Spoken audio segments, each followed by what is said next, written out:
to lead a massive project over there. What started as, let's just try to do a little bit to get us a couple more years, because, you know, rules from the late 60s is not new. But as we got involved and as they got involved and kind of their team of volunteers, connections came over and started looking at things, then they kind of got a little excited and they were like, hey, we can do this and we can do that and we can do this. So we've been able to basically replace all of the underground piping. The whole pool deck is brand new concrete, with all new drainage in and around. It's, you know, a lot of stuff you can't see underground that's been done, but the nice, beautiful, flat concrete on top is evidence that it's all been replaced. The work continued. We have about 5.5 weeks until we attempt to put water in it. The guys will be out there again this week. I'm sure if you are available and wanting to help, I can connect you with them to join. It's kind of an all hands on deck sort of process to finish out. We are still targeting that Memorial Day weekend to open. So we need some good weather, and we're still kind of working through the relicensing process. When we were closed for a year, the state and the county, they get a little grumpy. So we're jumping through their hoops to get that part of it done again. But I'm really excited about what's been accomplished. I mean, it went from just a few little patches to like basically doing it. So the pool has got a lot of new stuff, and tile around the edges of it. It's really going to be, you know, a safe and beautiful place again for the families to come. So if you haven't bought your membership yet, you should do that. We still have our payment plans out there. Spreads it out. I think I've got 6 months or 5 months. It's not a full 10 month at this point, but you know, it still breaks it down to a pretty manageable monthly price. Family memberships are $275 a year.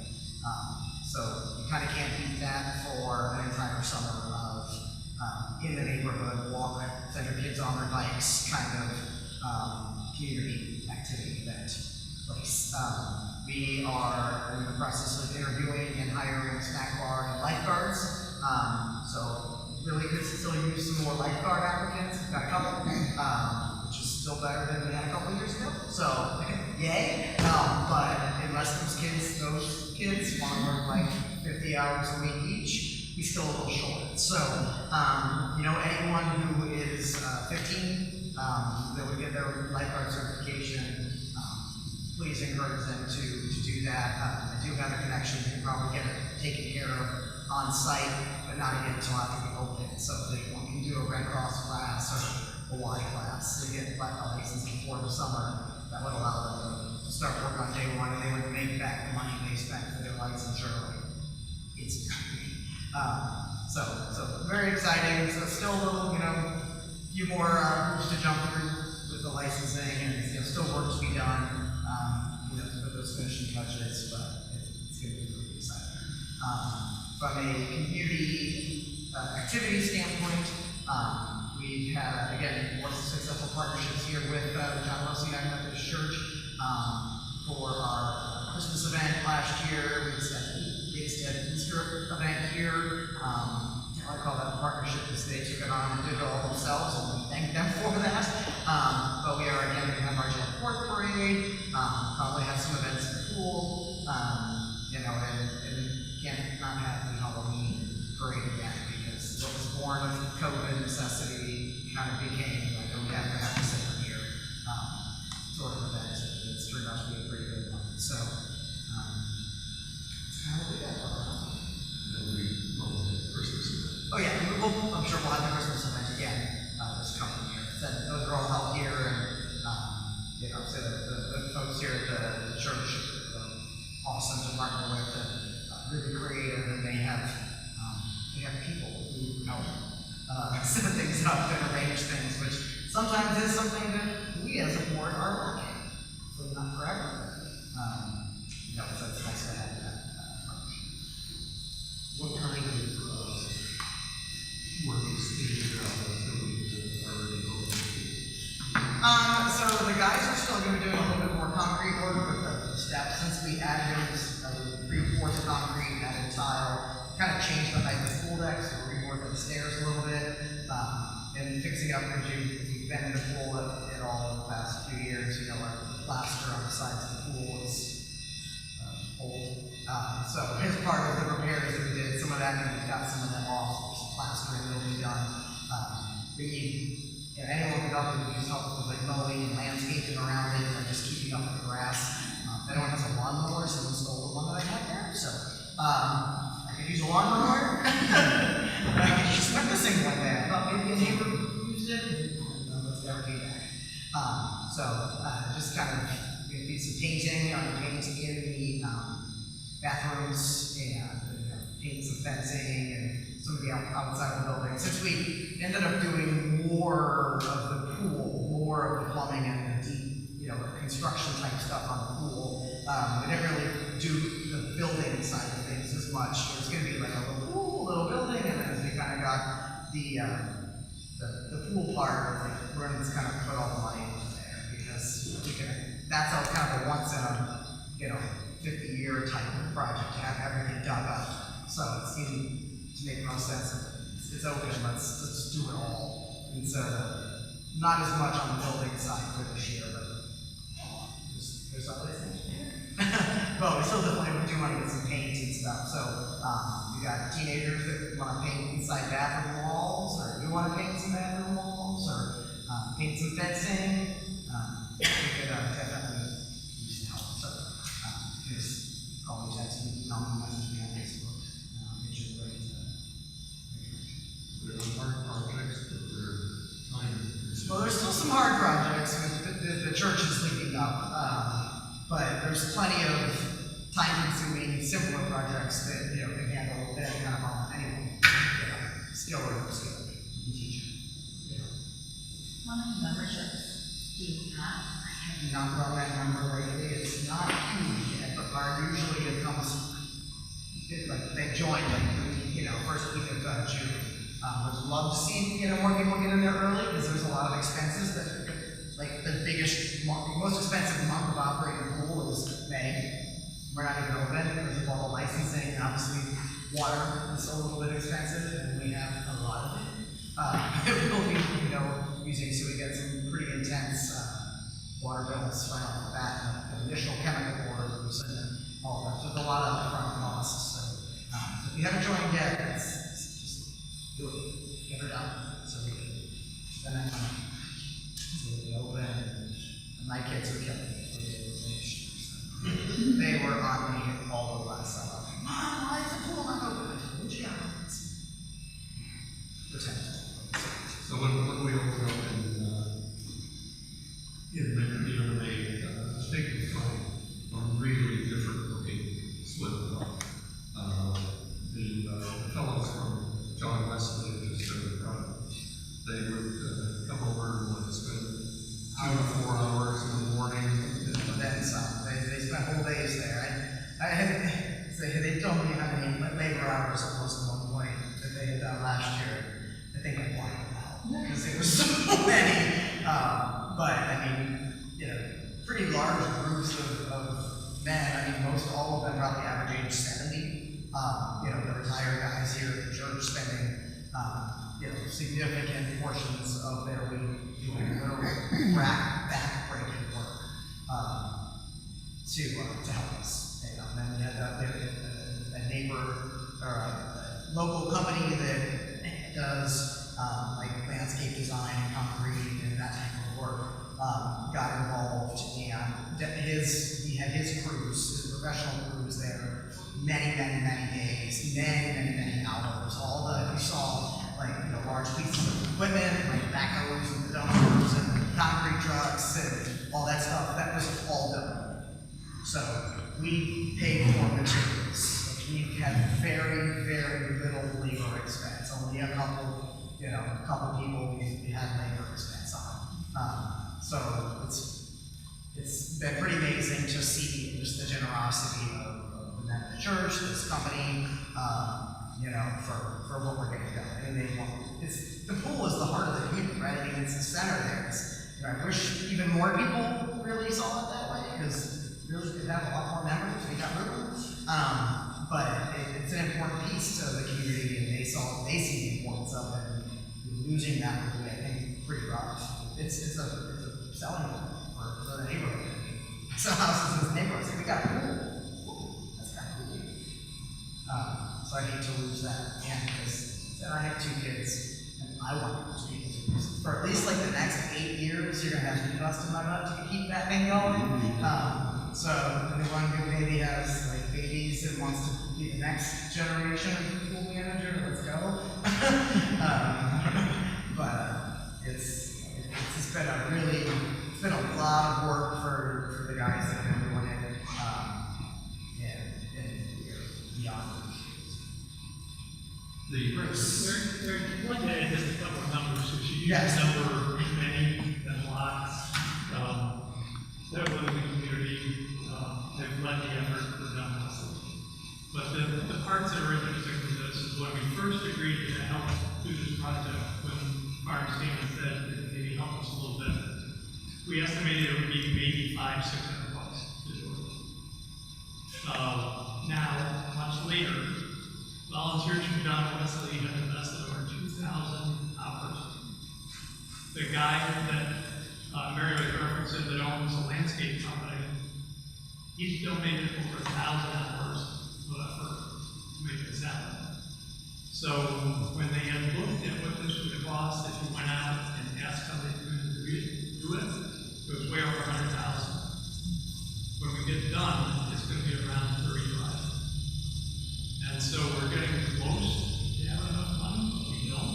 If you know that foundation or anybody we can reach out to help get the last gap, that would be very helpful.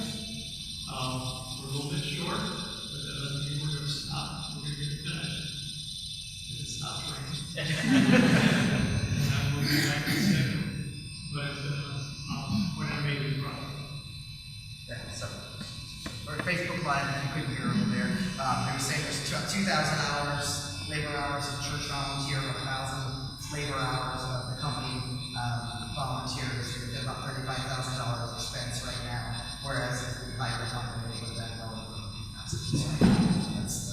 so it was just going to be like a little baby project. We're going to spend like $10,000-12,000 total, maybe, with, just seemed foolish to stop.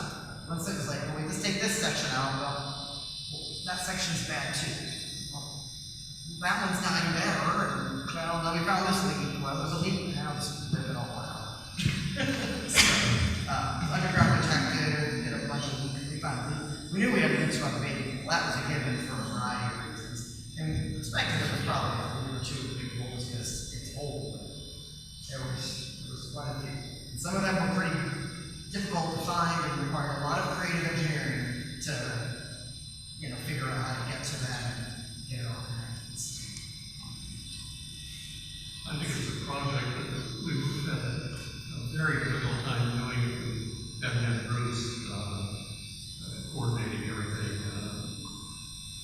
Bruce is an engineer previously from P&G, and I know all the times that I was over there talking with them, I was just amazed at what they were doing, because it's not just doing it, it's doing it right, and he made sure that everything was correct in the project. So we'll get a lot of years. I'm guessing Bruce knows way more about pools than he ever intended to in his life now. Well, I was reading on the Ohio website, and I read this pool company, like, and the connection, it's been kind of fun. I mean, I say fun because he's there doing work, but, as they get into this, finding these companies, like our baby pools, you've ever seen them have these, like, metal sides. I'm not sure I've ever seen other pools that have that, because they just don't make them like that anymore. Well, Bruce managed to find a guy who found the manufacturer of that, so he reached out to them in Kentucky, and the guy was like, it's still in use? Like, it was just showing me, like, that, oh my gosh, like, you still have that going. Well, they still have the parts for it, so those pool balls that were like this are back up like this again. All new bracing and all this, so it's like, this has been, fun finding the different companies and organizations that did it the first time. Aside from swimming, what activities you envision this summer over there? Well, we do movie nights again. We had a couple of those at the end of last year, which I think were a lot of fun. Probably the Frasers on board again, bring their little screen out stuff.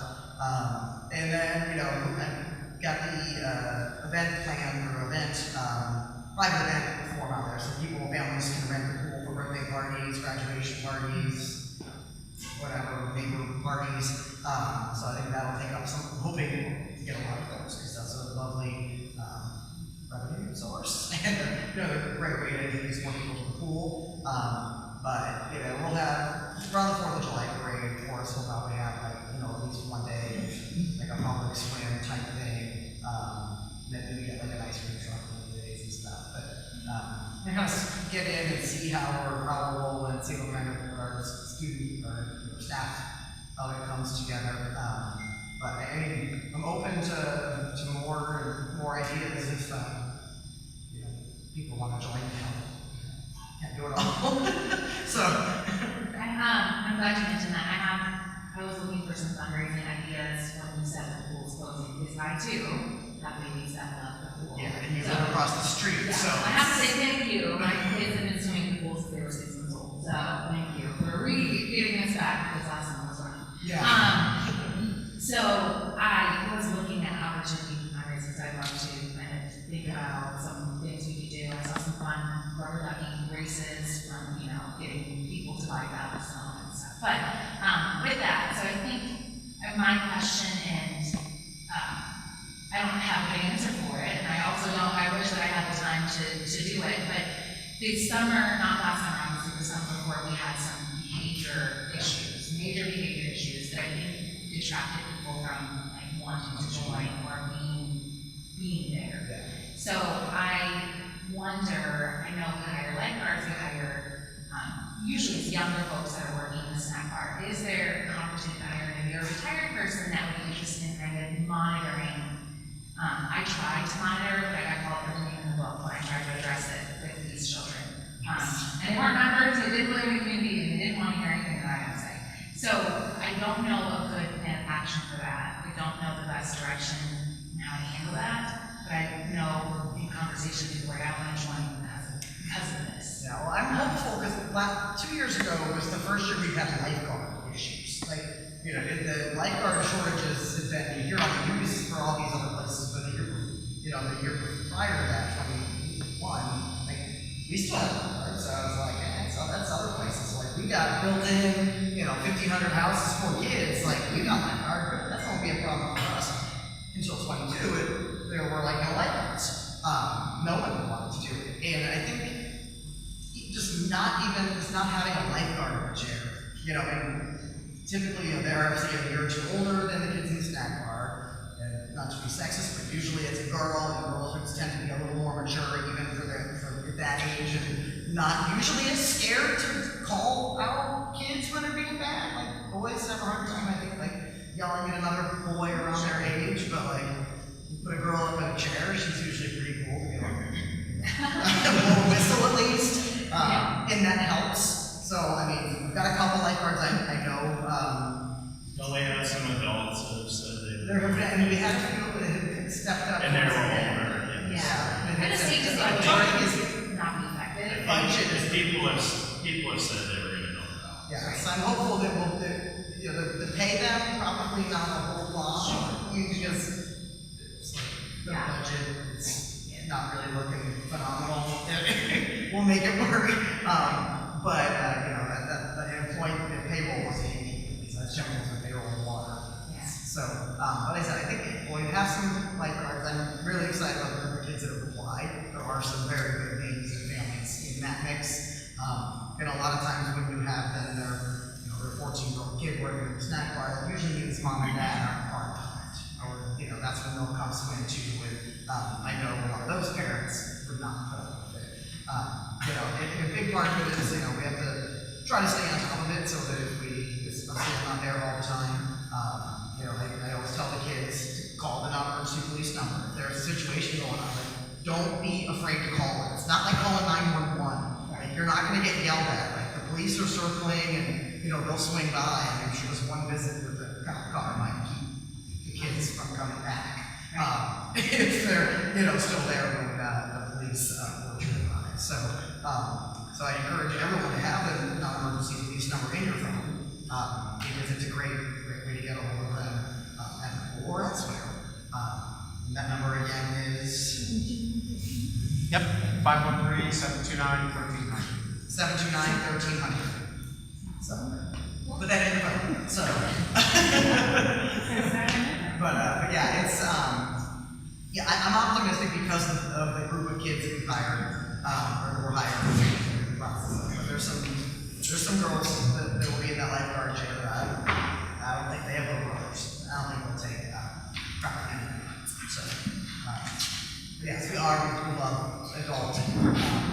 At this point, we sort of volunteers to just like lounge by the pool be like the pool mom for the day. And again, if you're at the pool, I don't want you to have to work the whole time, but it takes a village, and sometimes other pool we have to help the kids, to help them do their jobs. They're teenagers. It's their first job. Want to mention one other issue that's been real helpful is the pool, and that's Spring Township. Scott Charnay, who coordinates the parks, has his crew come out this past year, and they redid all the plantings in parking areas, which we had done a few years ago. So that's in much better shape, and it looks like they may be swinging back and do a few more things for us. So we're really appreciative of that. We don't have volunteers, and we don't have the funding really to do what really needs to be done. So we're real happy with that. So if we can move along and keep things going here, we want to talk to Darrell Yeager. He's the superintendent of Northwest Schools, and he's got his crew here for finance and everything, and his questions, and they'll kind of bring you up to date with what's going on now and what the plans are in the future. See it here? Yeah, all right, you turn it around. Mark Barry here, the superintendent, and Chris McGeer, director of business operations, and Email is our treasurer CFO. So we're going to talk through a couple of things. They're going to talk about our facilities plan and how that's been updated recently, and then also going to talk about some district highlights. Yes, I just want to start off by reading a little clip to you. The district's expansion facility plan is a unified vision for the future of education that outlines the groundwork for our efforts around long-term planning, financial stability. Our commitment in this endeavor is to provide educational opportunities and optimal learning environments for all, that every student has tools to succeed. The plan creates alignment throughout the preschool through 12th grade experience, providing students with a seamless journey from preschool to graduation. As we embrace our shared educational vision, we remain school proud and district strong. There were 5 areas that we concentrated on or focused that establishes long-term vision planning, financial stability, educational opportunities for all, optimal learning environments, and alignment K through 12 experience. So you can see on the handout, the front page of the handout that you have in front of you, those are outlined. And I just want to go over, so as you may know, that the past 2 bond issues did not pass. So we went back to the drawing board. We reconvened a facility committee, went through several meetings, did a lot of polling and surveys, collected information, and with the information that was gathered, we started putting together some options that we took to the board, had a couple work sessions with the board to get their input. And out of that input, we came up with a plan that eventually the board passed. And I just want to make sure that you understand that there are no plans at this time to move forward with any bond issues or any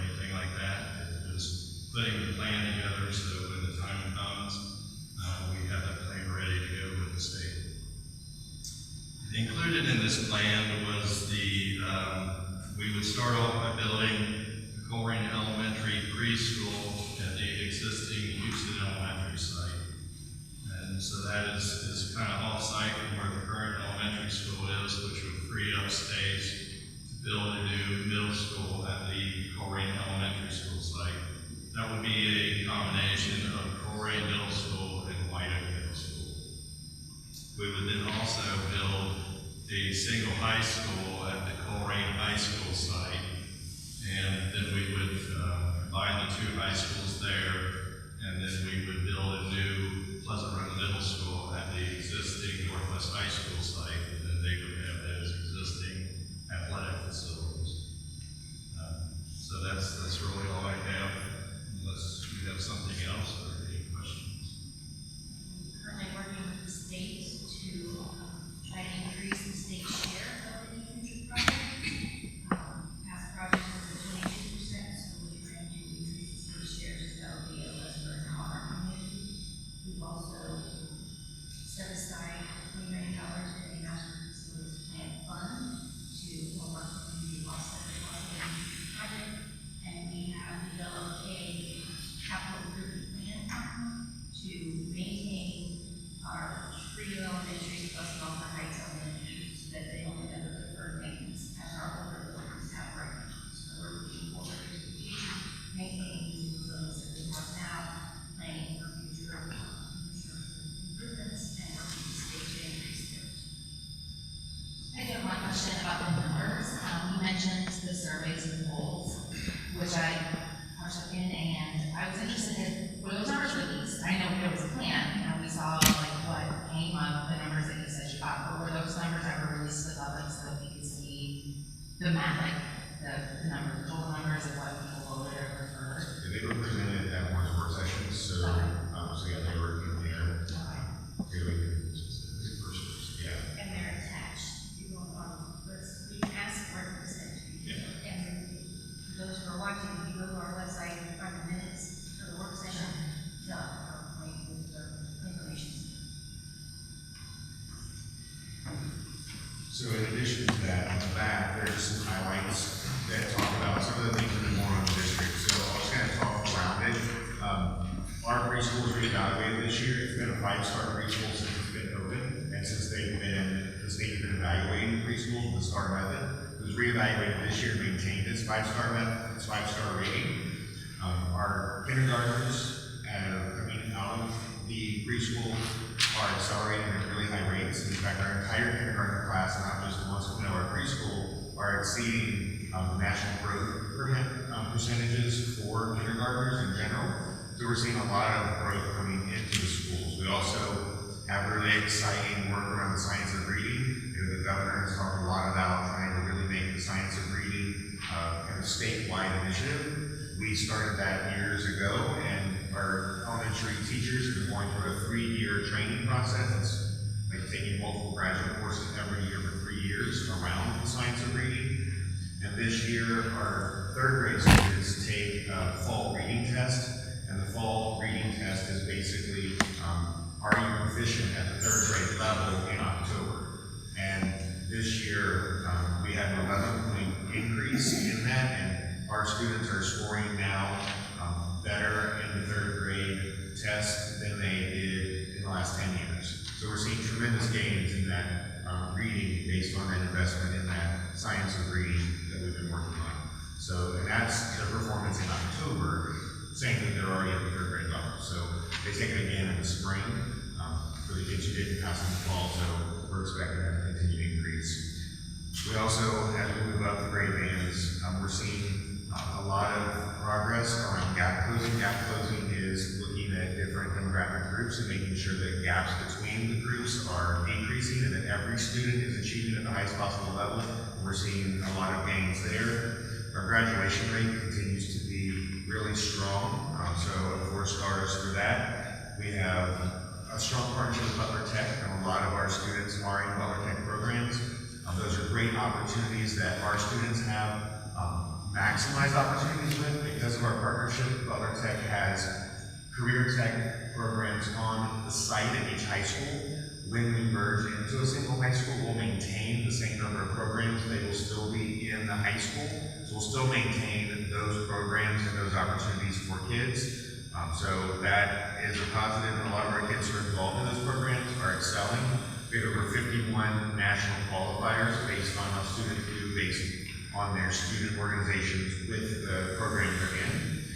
And then a lot of our students are really excelling. We had over $7 million in scholarships earned from our previous senior class. So our kids, pre-K through 12, are really doing amazing things and excelling in very great ways. And we're excited to have that because we are more than facilities. We are an organization of people and heart. And when we invest in our kids, they do amazing things. And they are doing amazing things right now. And we're very proud of that. And I just wanted to add in, twice a year, we give our board and our community an update on our financial stability and our financial status. You can view November minutes, but we also have the update for any May. So we didn't do the May updates. One question I have, I don't have kids attending the school, but with the district going from 2 high schools to one thing I keep thinking about is like sports and music. Like half the number of kids that play varsity football, or will there be like the band can only be so big? Like will there be opportunities to make sure that like anyone who's in Northwest High School band now still has a room to be in the new? Yeah, so when you think about opportunities like that, there's the opportunity that if there are sports where there are a lot of students, you can have 2 levels. So like a lot of big schools have like an A team and B team. So they're still competing and they're still getting the play time. So we have the opportunity to make sure that we have multiple teams for each sport so the kids maintain those opportunities. It's the same to see like, yeah, I don't know, you play football, but like you got to go from 100 and 100 to only 100. And it's also, in some cases, it could increase opportunities because, you know, maybe one school doesn't have enough students to play a particular sport. We can get those numbers. Yeah, with combining our 2 middle schools, White Oak and Coleraine, we currently already combine certain middle school sports for those 2 buildings because individually they can field a full team. Yeah. The same with like music and stuff, will it be like for band and orchestra and choirs, like? Yeah, there's actually, Seats for those types of. yeah, so the building itself will be built big enough to house all of those programs for the size of the building. And right now, our programs, we're still rebuilding coming out of the pandemic, so our bands are still trying to build up their program. So there will still be those opportunities when we do combine. It also gives students access to the same ones. So like right now, we have more college credit plus offerings on the Northwest High School campus than we do Coleraine. We have more AP courses on the Coleraine campus than we do Northwest, and that's all based on teacher licensure. So when they're all under one roof, then everybody has access to everything. And our kids right now who are Northwest kids who are in a Coleraine program for Butler Tech, they get half a day here and then they transition to the next building and they miss part of their day. So having it all in one location makes that more efficient for them. They're not traveling back and forth. So there are benefits to bringing it under one roof. There are pain points with it as well, and we understand that. So we're trying to be mindful of that when we talk about how to move forward when we get to the point that it gets to a validation and actually we're doing something and moving forward with this to make sure that we maintain the integrity, the identity of the schools as we go through that merger process. And then one other question that I'm thinking about is Coleraine High School is like 20 minutes from here. Yeah, so Transportation, So part of the conversation with the committee and with the board and the decision that's been made at this point is would we reinstate transportation for high school? Would we do that? And that is something that, you know, a decision has not been made on that. It would be an additional cost. We'd have to increase revenue to do that. So when we talk about a valid issue around operations with bond, but that is something that is still being talked about and decisions have not been made on that, but that is still possible. Big radius kind of outside of what was somewhat manageable perhaps, but yeah, 20 minutes, that's pretty intense for people trying to. It is. And it's not like it's in the direction of probably where most people go. It is a consideration you have to talk about, and it is not off the table.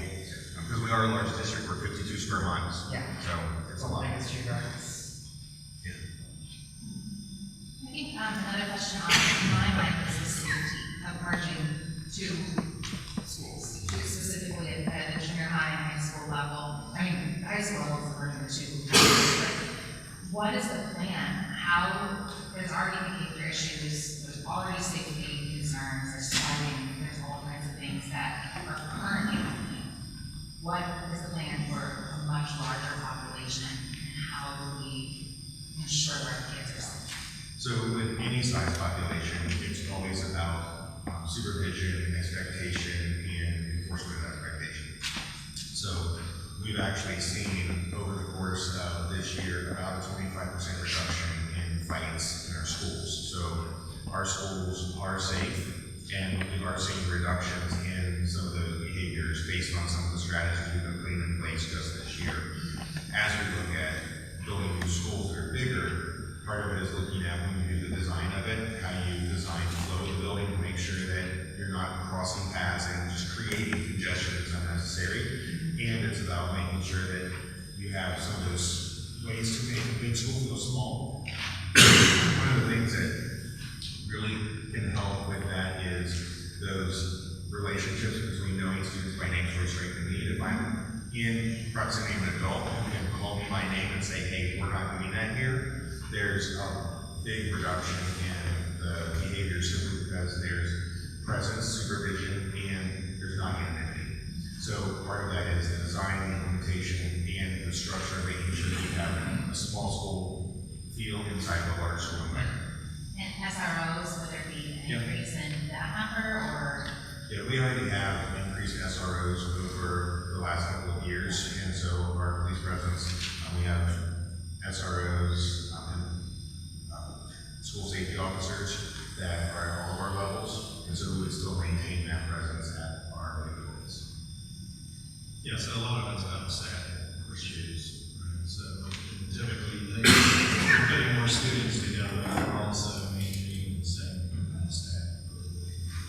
It's not going to increase our class size, so students' experience with their class is going to be very similar to, I'm in a class right now with 25 kids, in a larger building, I'm still going to be in a class with 25 kids, just going to be a bigger building with more classrooms than 25. Yeah, I worked for a teacher for a while, and I moved into a new building, and watched one back hallway or back staircase become an area where fighting occurs. I think to your point, like making sure that there is people monitoring and there are always eyes is huge, and it just, with a bigger space, it's a lot more. Well, and with the bigger spaces we were building, we're going to have updated cameras, we're going to have more security features now in the new building than we do now, and so we'll have all of those things plus other features.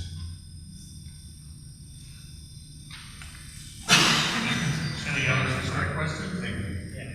Okay, you mentioned reading, the increase in reading capabilities and so forth. What was causing the increase in that? Was that the inflow of immigration from international schools? Was that with the language issues and so forth? Or was that just inherent in the nature of the community?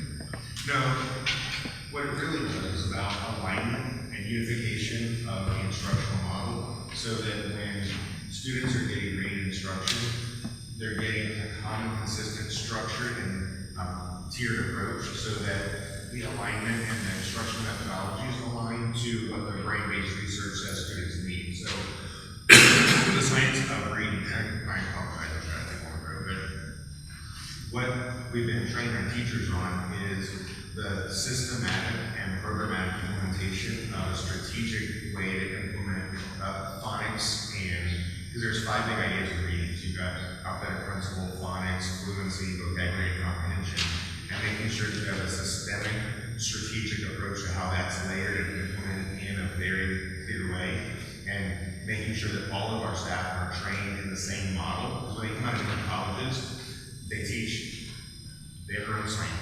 So they come out with different, like, I do it this way because I came out of this school, and you do it this way.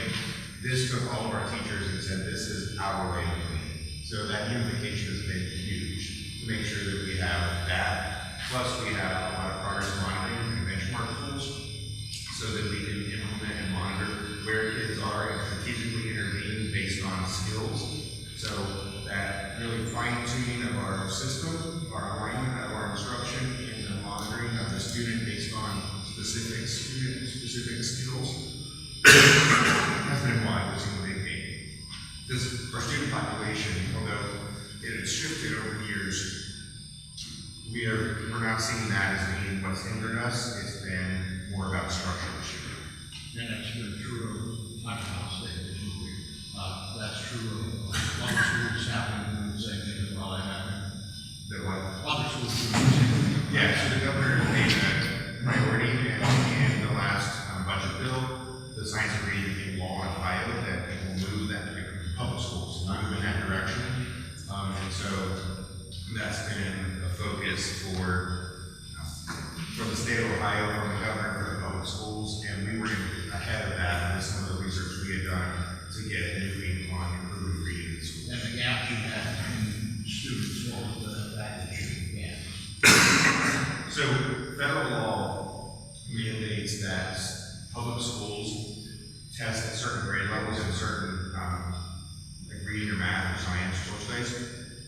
And so we also are required, the state is required to monitor different federally recognized groups and monitor the achievement of each group, and is there a gap between that group and all students. And so part of our report card for public schools is monitoring for all those state tests are all of the federally identified demographic groups making progress and performing at the same commensurate with all the entire population, and then making sure that if a group is not, there's a gap, that you're closing that. So like students with disabilities, language learners.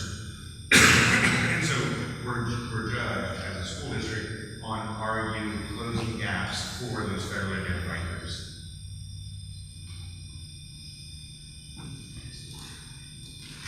I'm so sorry. Any other questions?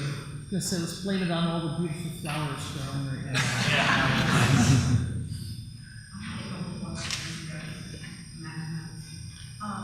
So, I just want to share everything and ask some questions, but I have a daughter. Oh, can you hear me okay? Sorry. I have a daughter, like some folks in here, have kids in the district. I bought my house here 18 years ago, so it's been here a while. One of the things that really, obviously the community, one, I'm from the area, but two, I like the proximity and the closeness of our schools. And also, I feel like that really has been a backbone of our community in its entirety. From the Civic Association to our schools, we've always been very close-knit, and I think that there are people that have left our district, not just because of the ed choice stuff, but because of things like this. One of the things that I have heard over the years was how people felt like one person was always going to be a stepchild of the district. This feels like the same thing to me. I like the fact that my kid, I'm going to be more Northwest next year. I have a teenager who's getting a whole lot of great things. But I want her to come home. We live in a reality where we have some shooting, just some bad things are happening, and I can tell you right now, I bought my house out here. I didn't buy it in a home right now. But that's not where I bought my home. This is where our schools are. This is where our students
at a larger school. I think that some of you know, I pulled my kid out of the district last year for a variety of reasons, and we went to Liz. That was like a culture shock. I didn't think it would be, but it was. And it was a new building and all of that. One of the things that I did like about that school was, I felt like they had a good handle on their issues. And they also had a whole wing of their new high school that was dedicated to kids with issues. So if they needed counseling, additional academic support, things like that, they had a whole wing on the upper level to address those very issues, so they didn't kind of collide with the general population, administratively or not. So I think that was a good thing. In my world, I'm just one person, that I would love to see two new schools built in our district, and I would completely support that as a taxpayer. But I just, we've got to be honest about the cultural differences in our communities, the closeness. I think this could adversely impact our property values out here in Springfield Township in particular. I feel like we have a good police department, a good Springfield Township trustees, all of that. And I know that we've had trustees who have been involved with talks about lunch. I was in those meetings. So, I don't know, I wonder if there is another space where you consider some of this and rethink how we're doing it. I know one thing, I would not want my teenage daughter driving all the way out the whole thing. I just, newly licensed kid. I mean, we have to think about the safety of our children as well. And, what's the word I'm looking at? The ability to get to the schools for extracurriculars and all that other kind of stuff, which are also an integral part of education. And I think we're going to lose, our people out here will lose out on some of that. I am fearful of that. So I don't know if you guys can maybe speak on that, but I think that would help some of us out here big time. So it's a plan. It would take the vote on the board, move it to a bond issue to go to the public. Part of the conversations in the work session, as I mentioned, you can get the minutes or watch the recording on Windcross. A lot of the discussions were around the consolidation, the ability to answer some of the questions that were being presented as why the bond issue failed twice, around fiscal responsibility, around consolidation, around kind of making sure that we are right sizing based on budgets and whether or not, because it is a cost to have two high schools versus one, because there are some inherent cost savings with merging in terms of staff and utilities and things like that. So there was a lot of conversation around that two versus one and some of those factors. The factors around trying to merge two different schools. There are other districts around us that have done that, and we've been talking to them around when you go through this process, what are some of the lessons learned from you, so that we can be more intentional and thoughtful and maybe not have some of those same landmines. But it is, the distance has been a major concern that we've heard. That's why the transportation conversation is still open-ended and we're still looking at that. So I would say that continue to have a conversation about the concerns so we can hear those. We can represent those back to the board, but again, those conversations need to continue as we start to have a plan on file and think about next steps when we get there. We do not have a plan at this point to be on the ballot in the near future, so we have time. And I'll just have a community to stay engaged. Information that we receive, and so when we have more people giving feedback, sometimes decisions are driven by the feedback that we receive. So just the general community, stay engaged, stay informed, tune in our minutes, sign up for a community newsletter, figure out what we're doing, and provide feedback so that we have an idea of what our community wants, what our community wants to support.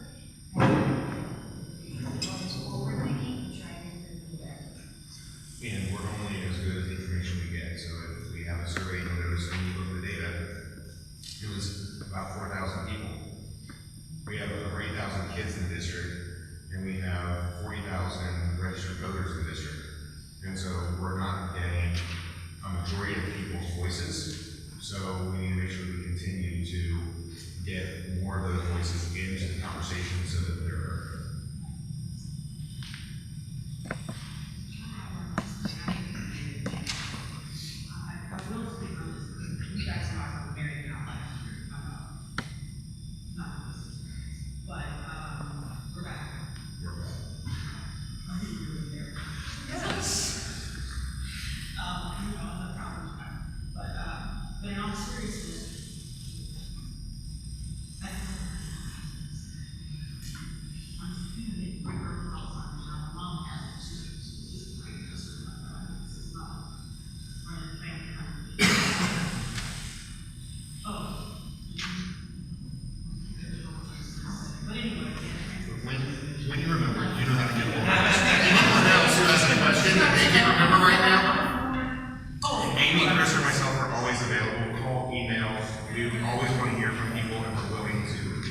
hear not just the positive, anything, because we want every voice to be heard. The only thing I was gonna say was, I want people to remember, and this is to people in the community, that right now we have absolutely zero representation in our school year. And that's a problem for us, because that means we have no place for our, the district. So I think people need to think about that, and think about possibly running for our school board, or really who we put in office, because if we don't have representation on that, in the school board, on the school board, we really don't have a voice always, so. To that point, is there a way, I know the school board is voting, like, we're voting because of our time, is there a way to say, we need representation from both sides? You have to register. Right, of course, but I'm saying, can that be, like, the rules say we have to have this many folks from, I can't, that committee? Because I'm with you, there is zero representation. It's complicated. There should be, I agree, but. At least one, yes. But we have, our board meetings are public, and there is a section on there for public communication or public comments. So anyone who lives in the district can come to any meeting. There's a card you fill out that verifies you're a resident of the district. And then you have 3 minutes at the meeting to address the board and share your concerns. So I would encourage people to stay engaged, and use that opportunity to make sure that your voice is at least heard. Thank you. Thank you.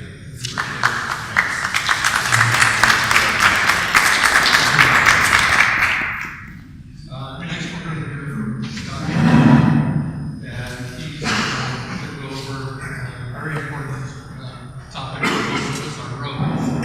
Scott? Sure. Well, as Skip said, my name is Scott Charlotte. I'm the director of public works for Springfield Township.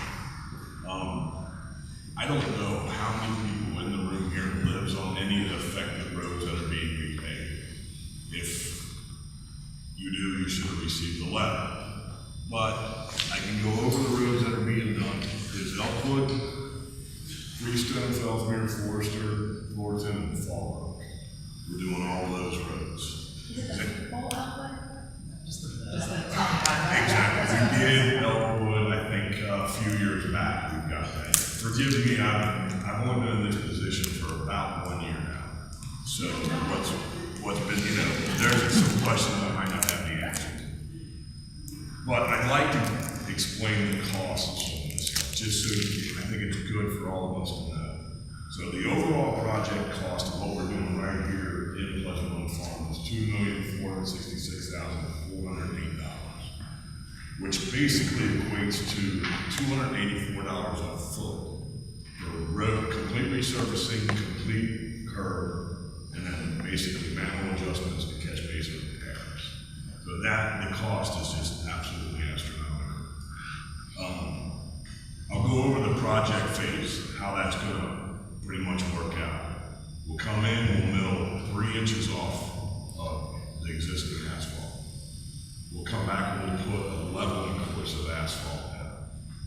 With that, then the curbs will all start to be replaced.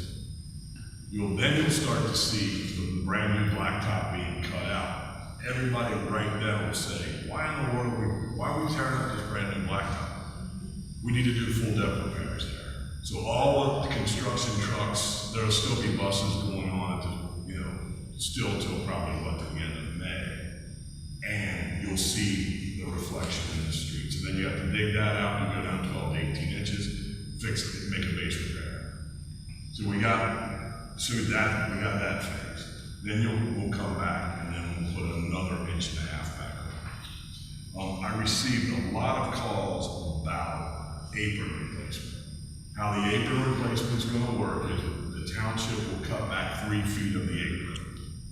That's as far as we'll go back. That's if there's a negative fall after we make the adjustment, so you don't have water going back. It comes out to the curb. You'll have the opportunity to, if you want your complete apron done, you'll have the opportunity to work with the contractor and get that done. Right now, he's giving me a base of about $18 a square foot. You can get your whole driveway done at the same time. Probably never going to get it done that cheap while they're there. So if anybody again is on the street, I will take advantage have the information here. You can call our office, Jody, our administrative assistant, can direct you that way as well, to who that is. The other thing, maybe we've seen some temporary no parking signs that didn't went up. That went up kind of somewhat by mistake, but yet the rain pushed us behind the week. So you're gonna see that come back Tuesday, Wednesday of next week. They will mill, they will put it at that 1.5 inches that I spoke about, should be done, boy, that's a capital S, and should be done by Friday, by the end of the business day, next Friday. But if we get rain, it's just gonna wiggle us around a little bit. So we got the full day. Anybody, another line of calls that we received was, we've got gutters, we've got sump pumps. I know I spoke to a lady this morning, we had a pool drain that went out to the curb. There's curb cuts done. Everybody that has a curb and has a curb cut, that will be replaced. The curb will be cut, there'll probably be anywhere between 2 to 3 foot of PVC put back in there to replace that. Final restoration, after we get everything done, should be done by October. The bulk of the work will be done this first phase, and then as we're doing the curb. We really, I'm begging everyone on the streets to try to pay attention to not parking on the road. So if you kind of can envision a mill or a big paver coming up and you run into a parked car, we're in bad shape.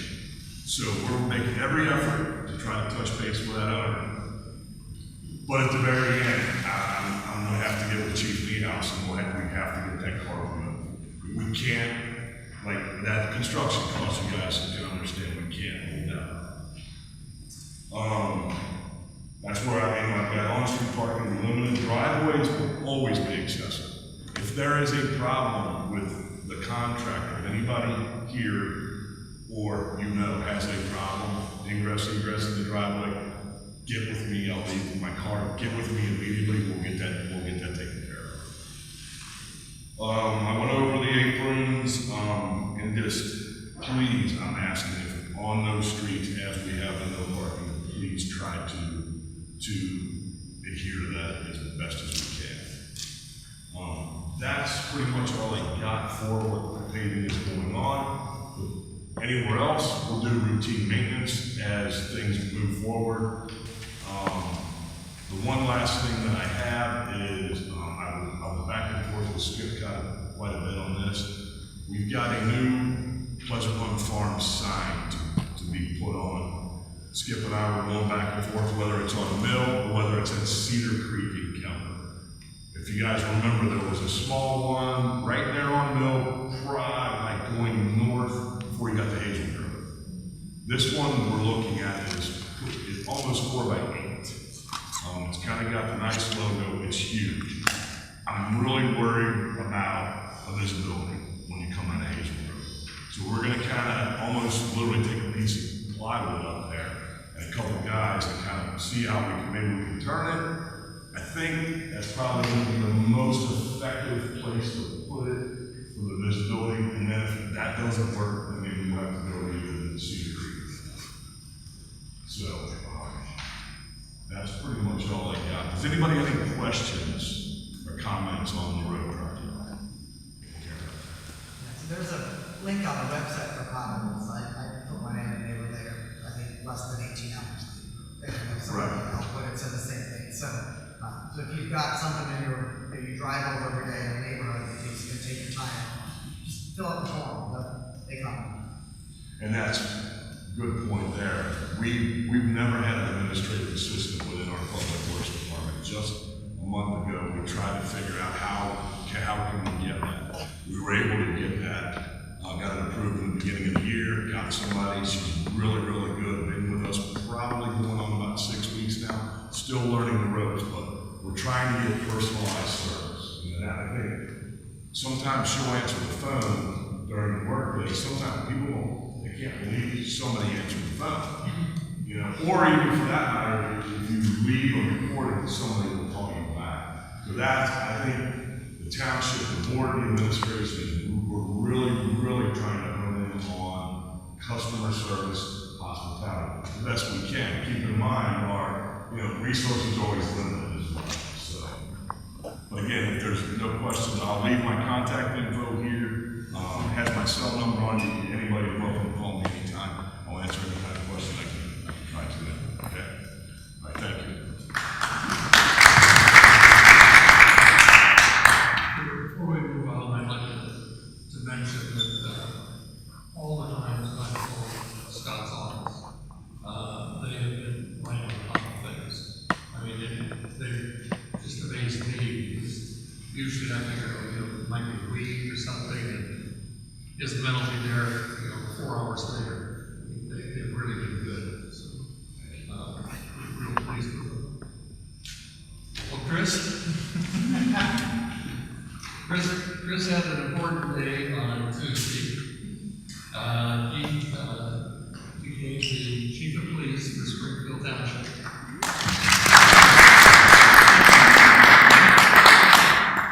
So he's gonna kind of go over a little bit, what the police department's doing right now, because they've had some small changes that affect the way they do things in the past year. And then also, if you've got any questions, again, back on our roads that he could answer. Chris? Thanks, Skip. Good evening. It's a pleasure to meet everybody. I think, maybe let me kind of frame what those changes in the police department and then township-wide what those look like that created this vacancy in the police department.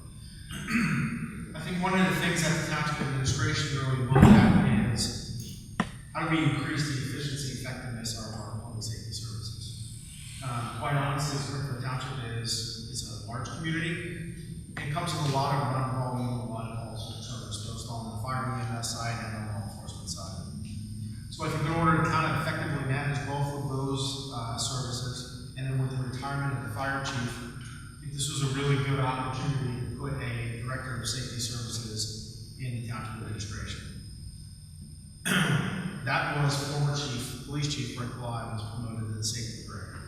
He oversees both police and fire, helps myself and will be the new fire chief, prepare budgets, review expenditures, and then ultimately, I will go to him with structural changes, operational changes, and things like that, so will the fire department.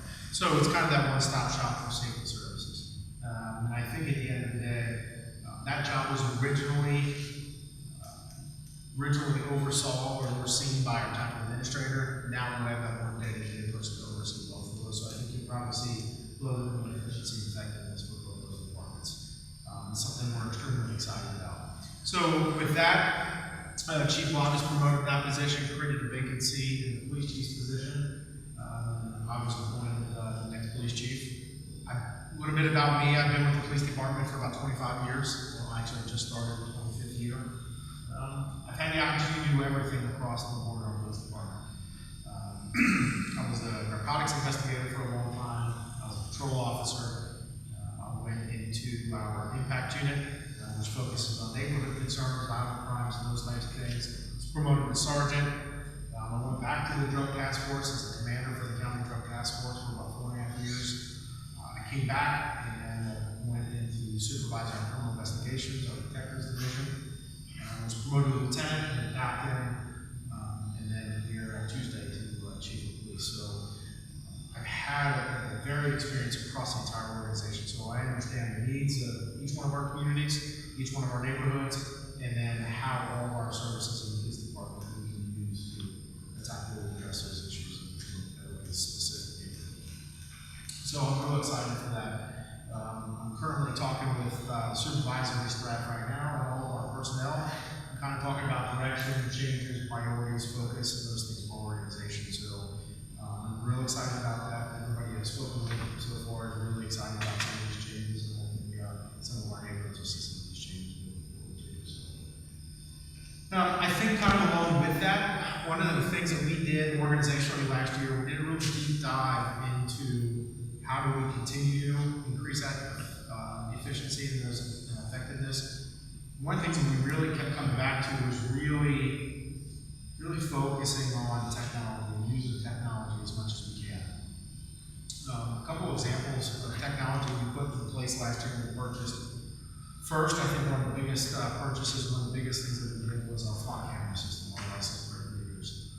We purchased 35 of those township-wide, put put them throughout each of our neighborhoods and in our main thoroughfares. And we've seen it's been successful, our license plate readers. There are license plate readers up here in the Pleasant Run Farms neighborhood.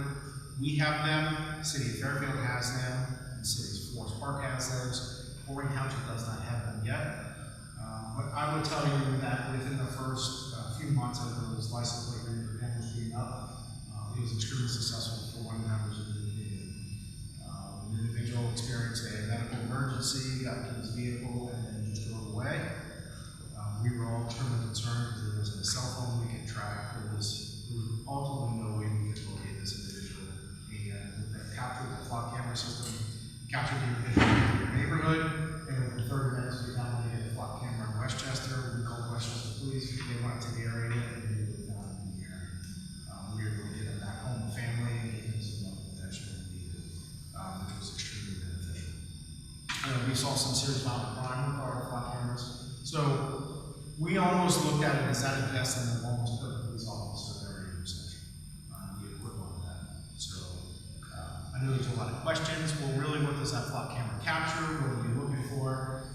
So that flock camera captures license plates. What's it? Can you explain what it is? Because I I'm don't even sorry. know what that means or what you I know use we've it had a lot of this. or where it's even Yep, located absolutely. in our neighborhood. So maybe that's a Absolutely. good thing or a bad thing. No, absolutely. Thank you for asking. We've had a lot of conversations about this. So it's a license plate reader camera. It reads the license plate of the vehicle that passes past it, and it also captures an image of that vehicle. It doesn't capture any occupants or pictures of people inside the vehicle or any conversations. It captures a picture of the vehicle and the license plate. And then it's maintained for a 30-day period.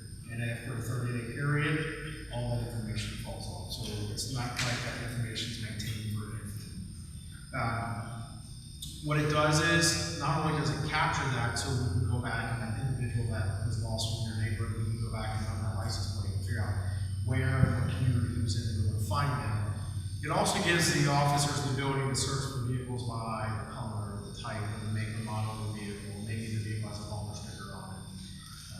We find it very beneficial in a couple of our neighborhoods where we had a series of car break-ins that led to a burglary of a home when people were sleeping at night. They were able to get information from a neighbor that an individual driving a gray Kia committed this burglary and then broke into all these cars. They didn't have the license plate. We were able to go back, our investigators, look at those cameras during those periods of time, look for a Kia, find a license plate, go find a car, locate the suspect, arrest them, and got property back. So it has been extremely beneficial for us in solving those types of crimes. But it houses that information for 30 days and drops off. We purchased 35 of those cameras township-wide. They're in each one of our neighborhoods. And then they're all on White Road, Compton Road, and our main thoroughfares in the community. We are one of many agencies in Hamilton County that have them. To be honest with you, I think right now the only agency that probably does not have them is Corning Township, and we're trying to work on a plan for those as well. It also allows us, our officers, to see real time in the car. If a stolen car goes past the camera and picks up the license plate, it'll alert the officers a stolen car just went past this camera. Or a car with warrants just went past this camera. Or a vehicle that we're looking for in a silver alert or an amber alert. It read this tag and it just went past this camera. So it really enhances our ability to recognize and respond a lot quicker than what we normally would. So in theory, it almost, where those cameras are, almost like putting an officer at that location physically observe those things. Hopefully that can answer it. There's one on Kemper just before Mill. You see a solar panel. Solar panels, it is. In Kemper, which I know is large. Yes. There's one at every corner. Yes. So like when you're sitting there waiting to turn. John Gray, I think. So you'll find it in John Gray with Fairfield down, we have one Fairfield that's on the other side of the intersection, John Gray and Hamilton, we have one. So almost the ins and outs of your neighborhood. So if somebody comes into your neighborhood over anytime during the day and commit some type of crime or involved in some type of activity, we're going to capture that car on one of those cameras. So that was a major investment in technology. Another major investment in technology was our drone program. We really looked into that last year. There was a lot of research on it. One of our sergeants went away to Police Executive Leadership College, that was his capstone project. We came back, we looked at a lot of different vendors, we looked at a lot of different programs. We settled on our drone program, which ones we were going to purchase and what we were going to do with it. We have 8 pilots now. We're working on training 3 more pilots and getting their FAA license. And last week we were up here in your neighborhood once again with our drones because we had an individual go missing in your community. We weren't exactly we had a member in your community who got missing. We weren't exactly sure where he was. We knew they didn't have a vehicle. There wasn't a whole lot of means for us to track them otherwise. So we brought our drones up just to make sure that they didn't walk off into the woods, into the golf course, onto the lake, into the park over there. So we were able to put the drones up where we were normally trying to have on a helicopter, just to make sure that we weren't missing that as part of our search. So our drones have really become an integral part of what we do. We use it for traffic crash reconstruction, and we use it for missing kids. So our drone program really came around. I think lastly, one of the other biggest investments in technology was our body cameras. We have not had body cameras up until this year. We began the research back in 2017, and in 2016, 2017. We really started researching body cameras and really trying to figure out if they were right for our organization. We thought back then there was still a lot of advancements in technology, and there was a lot of legal questions that just weren't answered yet, especially around privacy and how what we were allowed to redact, what we were not allowed to redact. I think everybody in the room probably agrees the last thing we would want is a police officer to come to your house and talk about some type of crime, whether it's a personal crime or property crime. And when you leave, your neighbor can pick up the phone and say, hey, I want to rent that body camera video from inside my neighbor's house. And why not so you can see everything that we saw while we were in your house? So there was a lot of privacy questions that weren't answered through the courts yet, that we were just very uncomfortable with. So we hosted a series of community meetings and we talked about the pros and cons of the body camera system, where we were with technology, where we were with courts and legal decisions. And then quite honestly, we asked the community if they thought that we as an organization needed body cameras just yet. And from 2017 all the way up until last year, the answer from the community was no, because we trust our police department. We have faith and confidence in them. We don't think that you guys need them just to monitor your activity, monitor our officers. So another piece of that is we looked at is, okay, we understand what the community is telling us, but is it affecting us? And is not having body cameras affecting us to be efficient? And what we found last year was it started when it was not efficient because the court system and the prosecutors have become so reliant on body cameras. It really began to affect our officers going to court because our officers were having to go through more and more motions than we ever had to before, just because we didn't have body cameras. And that's because it became such a crutch for the courts and for the prosecutors to have that body camera. So we looked at it, and when we looked at it, we found out that the amount of time now that we were spending in court that we weren't spending before, it was probably better for us to start researching the purpose of body cameras. So last year we were granted to the state of Ohio, and thankfully we were awarded about $256,000 for body cameras, which purchased one body camera for every member of our department, and it purchased for unlimited storage for a 5-year period. We've since taken delivery of the body cameras, and we have one out there on the street right now, which we're going through the learning process with the officers. And on the back side of that, more redaction and public record processing for those. So we're rolling it out very slowly to make sure we've got it right. It was a lengthy process because we have to develop policy and procedure. It has to go to our law director. Our law director has to review that. Then we have to modify record retention schedules. So there was a lot of things behind the scenes other than just charging up to the camera on and pressing play. So we're very close to having a complete agency for a lot of things. Do you have questions? Any questions? Maybe about what I talked about tonight? Any questions or concerns in the neighborhood? Sorry, I feel like I have all the questions. Yeah. Just throw them at me. Just throw them at me. Hold on, you live by the pool, right? I I do. Yeah. So I have a feeling you may know what's coming. So I do live very close to the pool, and I was reading the minutes from last year. I'm very thankful that some of the issues that were concerns last year have been taken care of for the safety of my family. So thank you for being very proactive in that. However, Cedar Creek and Elkwood, I live right there at that intersection. It's a drag strip. I mean, to the point that it's frightening. And I have twin 7-year-old boys that play in my front yard. Now, of course, we've had many conversations, and they know they are not to go on the street and look both ways and all the things. However, driving a vehicle, obviously, it can happen in a split second. I did watch my neighbor across the street. Somebody went into her yard while her daughter was playing, and it's terrifying to the point that I hate that they can't go out and play in the front yard, but their friends are all out there. They want to play there, and it's something that has always attracted me to our communities, that it's, an option. I've called the non-emergency line, kind of reported the stop sign seems to be optional for folks driving. All the stop signs in the neighborhood are. Well, yeah. But it's not the same for streets, right? Sure. And so, I called, and it seems like it'll raise a flag, and we'll see officers in the neighborhood a little bit after I call, and then it kind of dwindles or goes away. But I walk to the bus stop every day to put my kids on the bus, and it's happening in the morning. People are just not, I don't know what, and it just seems to be an ongoing issue. Obviously, our neighborhood, we don't want to drop a street light in the middle of there, but what, and I know that Springfield Township is big.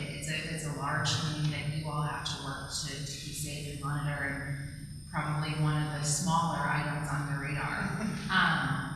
But as it warms up, our kids are outside, they're playing, they're by the streets. So is there, I know these things that you mentioned don't track speed, they're not tracking for those things, but is there consideration, what can be done to make it safer for the community? Yep, And sure. this is just for kids, for everybody. Yep, sure. No, thank you.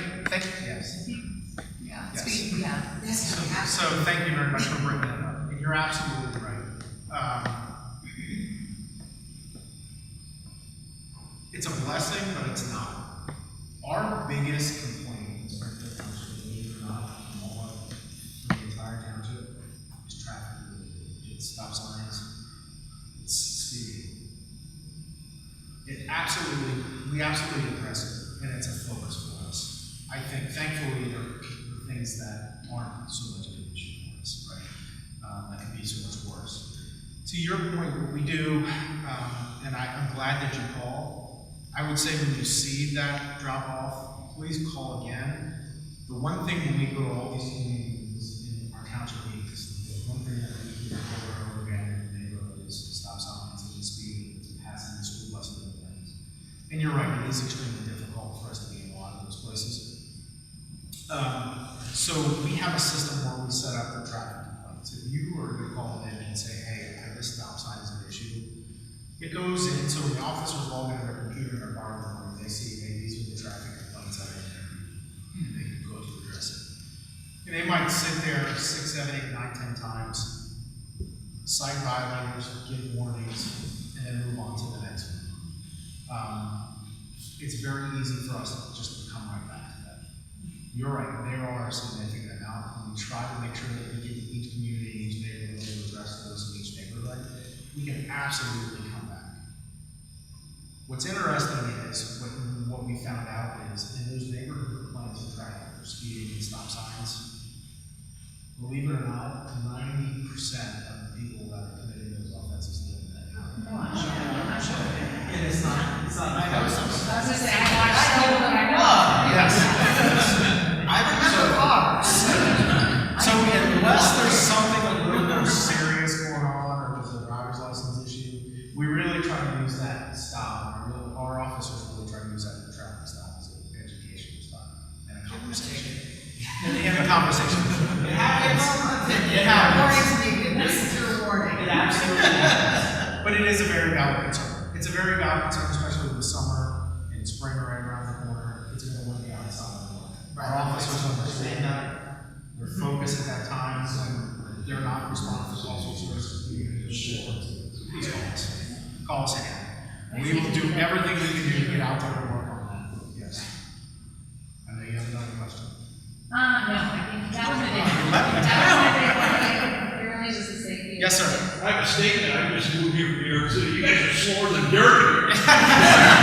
Oh, yeah, and nobody's blowing stop signs, this is really weird for me. Well, I just like to commend, it's a matter of perspective, a little bit, not a big deal. well, thank you for saying that. I just visited New York on a leadership class that I went to for the police department, and I don't know how you do it. There's nothing but horns and traffic, I don't get it. Yes, ma'am. So I guess I have a question. Sure. One of the, I guess my pet peeves in the neighborhood or whatever is soliciting. Yes. For people that are, especially with the weather getting warmer, soliciting door to door, all hours of the day and night. And I know we've been residents for a long time that we know you need a permit to solicit. And people look at you like you have three heads or don't understand. And I try to be nice and say, well, you need to go to the township and you need to, but many times we've called non-emergency number because there are people during night, getting dark at night, Yep. soliciting door to door. Yeah. I don't know if there's a way to get signs posted that it's, at major entrances to the community that we can't, that's, permit is required for solicitation or Yeah. something like that. So I think internally, that's probably something that we can discuss, and we can, here's what I'll say, and I remind you. It's great that you feel comfortable having some of those conversations. If you don't want to, you don't have to, please make sure you keep your door closed and call us. We'll go out there and have those conversations on your behalf, and we'll explain to them that process. It does seem like certain points and times of the year, we're chasing a lot of those door-to-door solicitors out in different neighborhoods. And our officers will come out to them and they'll explain that process of how you get a permit and how you register, the parameters, and those guidelines to them. But you're right, it does get very annoying, and it does get very late sometimes. So please, you're not bothering us, just pick up the phone and call us, and we'll come out and have those conversations on your behalf. For sure. Any other questions? Yes, sir. I think your name, because you were not very I am not, it's Chris, C-H-R-I-S. And then the last name is House, M-I-E-H-A-U-S. Thank you. Yep, thank you. Any other questions? All right, thank you very much.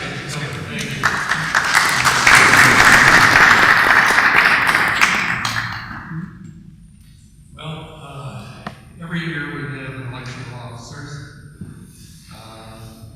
If anybody here would be interested in joining the board for the Civic Association, we'd love to talk to you.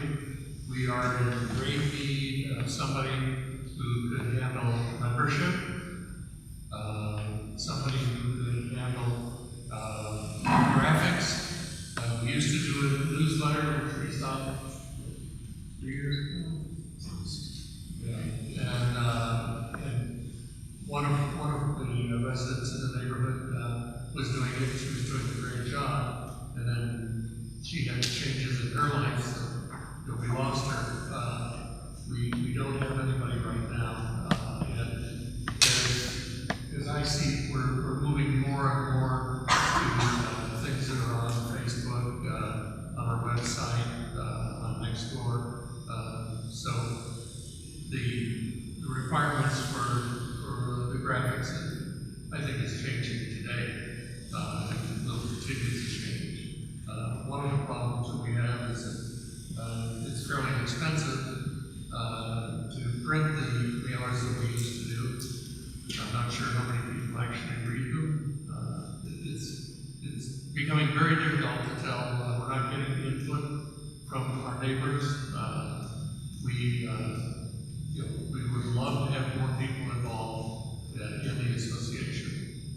Mary has been doing a tremendous amount of the work as far as the community activities. Ed is our treasurer, so he's taking care of the pool, he's taking care of the Civic Association. Wendy and Bert share the responsibility for secretary secretary, since Bert likes to vacation in Florida in the winter. Monica is our vice president, and I've been filling in as president for 6 or 7 years, I think.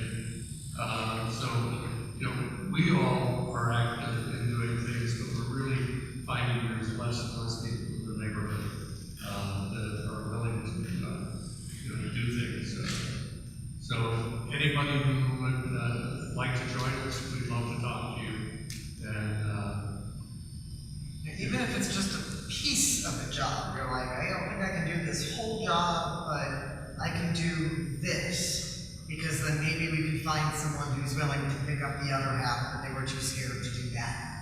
So, any little bit would be great. You know, I'd love to, say, pass the torch on community activities, so I could just do pool, or, you know, like, I'd rather not have both of those, but I'll continue to do both until a replacement is found, so to speak. I was giving up community activities to go to pool, and then it just never happened. So here I am. So, you know, if you're willing or interested in just helping with, even if it's, you'll just do one of the events. I got the parade, Fourth of July parade, I'll take it off. It's awesome, it's yours. You know, we can give you as much or as little responsibility and, you know, time of your time as you can give.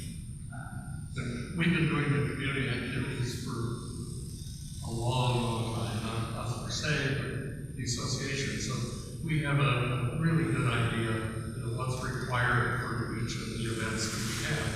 And we've kind of got it nailed down now where, you know, we'll have a board meeting, we'll decide, allocate who's doing what, who's getting the food, who, you know, whatever the project requires.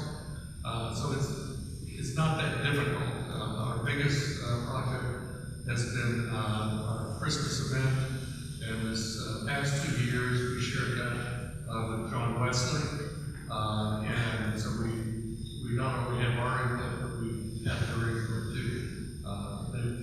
They've been an extremely good resource for our community. They're very outreaching, and I think we should all be very proud of what they've done for us, because there's a lot of other churches around here that aren't reaching out to help us like they are. But I mean, on that note, you know, the church has been partnering with us on a lot of stuff, but I think it's, you know, we have to make sure as a civic association that we can keep our end of the partnership. You know, if it's like 20 people from the church show up to do an event and 2 from the civic association show up to help, it's not really a good look for us.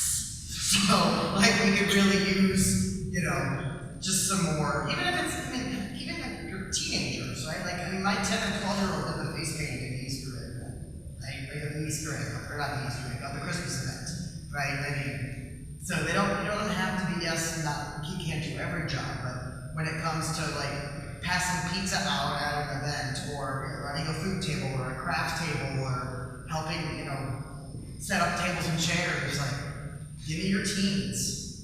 I'll take them. Candy together for the Halloween. I'm gonna go to beer. Yeah, I'll take Marion. Yeah. You know, so I mean, it can, you know, or even if it's the opposite end, you know, I mean, you see our board, we're not, you know, we're a wide variety of ages. So there are opportunities for, you know, older members of the community, like, well, maybe I can't, you know, walk in the parade and do all this physical stuff, but like, can you just do a few like things at home that from your computer? We can find help. We can find jobs for anybody. Anybody have any questions on the different positions?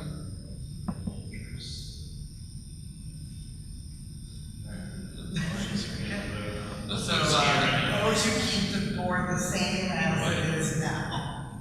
Any But we objections? can always add. Yes, we can Find ask someone all the time. interested, and we always need volunteers. So,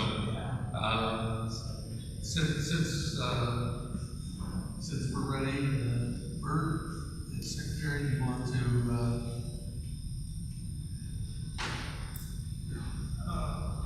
with us